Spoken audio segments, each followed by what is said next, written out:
Well, we all know that Google's first foldable wasn't really good, like any other first.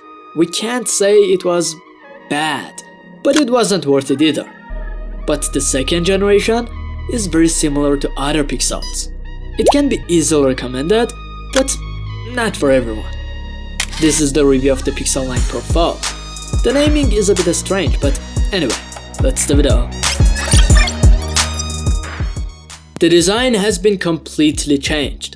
The frame, hinge, camera frame are made of aluminum and matte, and the back panel is Gorilla Glass Victus 2 and matte 2. In general, I want to say that it has a premium quality.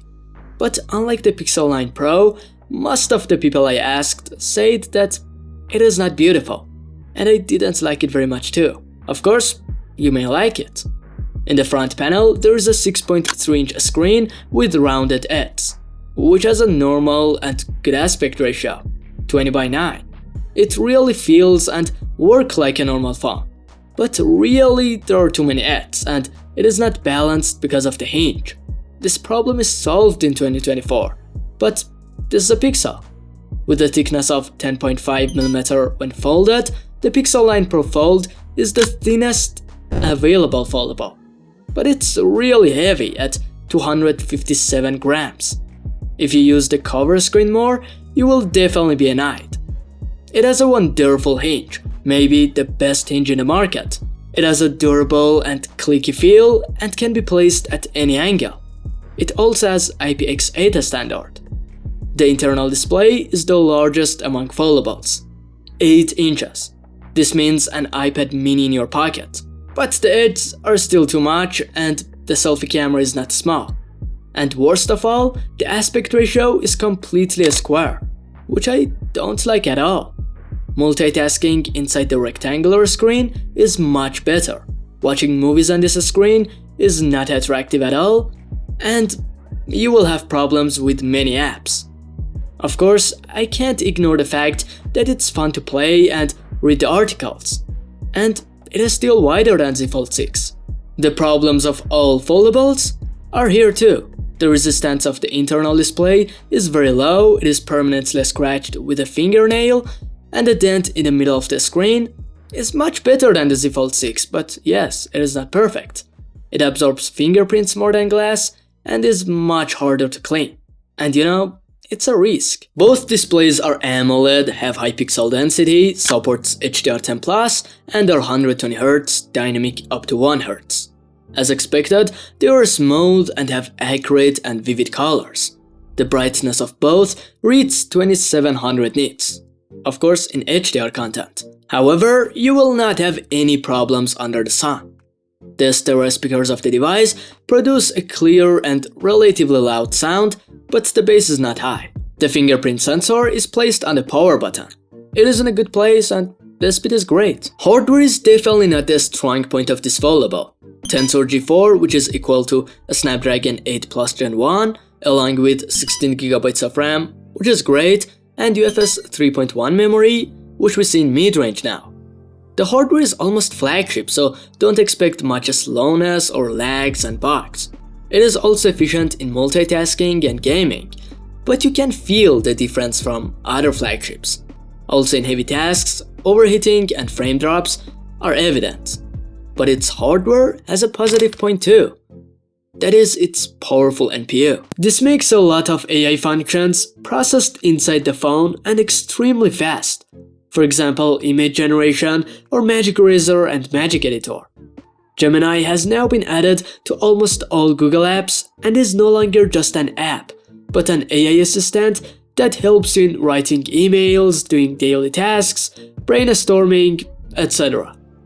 Gemini Advance is free for this phone for up to 1 year, which gives you some feature like Gemini Live, a feature that allows you to talk to AI without pressing a button and with a more natural voice. Using AI in a foldable is also more interesting. For example, you can display the translation of your speech on the cover screen for another person. Also, you have much more space for reimagine feature and photo editing. Add Me and everything for Pixel 9 is here too. In general, in my opinion, AI has improved a lot in Pixels and phones this year. and now it can be seen as a non-gimmicky and practical thing. And these features on foldables are more enjoyable too. Pixel 9 Pro Fold, whose name is not very easy to say, is released with Android 14 and is supported for 7 years. So far, it's great. There are also multitasking and split screen features, and you can fully use its potential.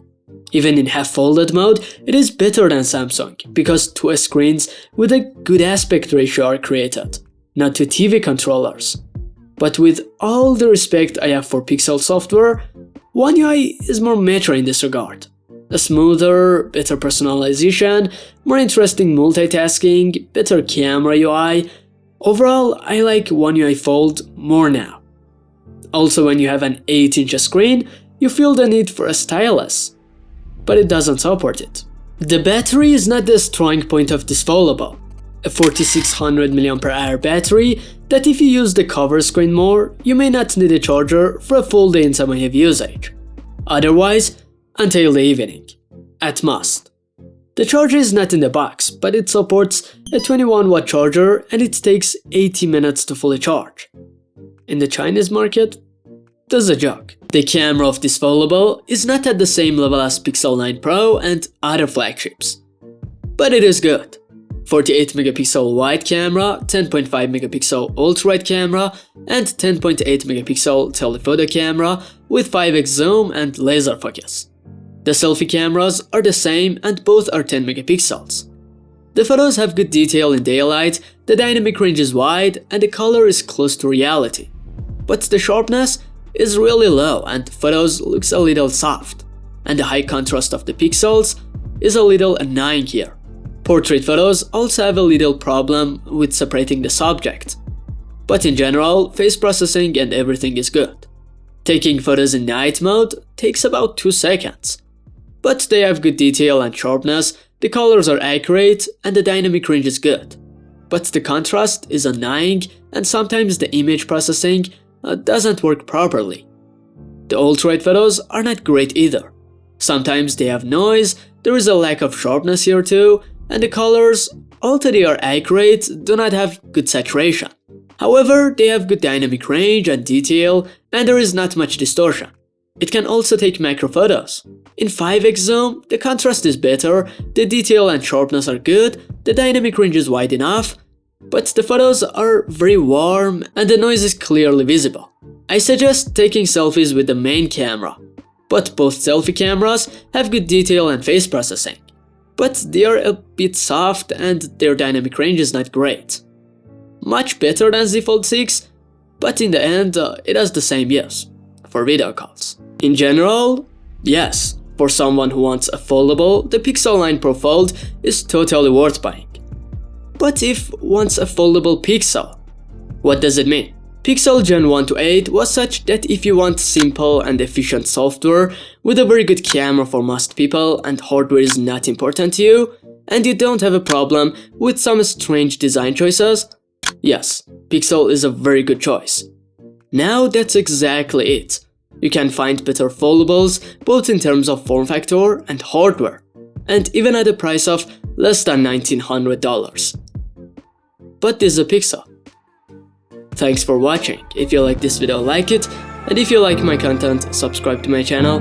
Goodbye, see you next video.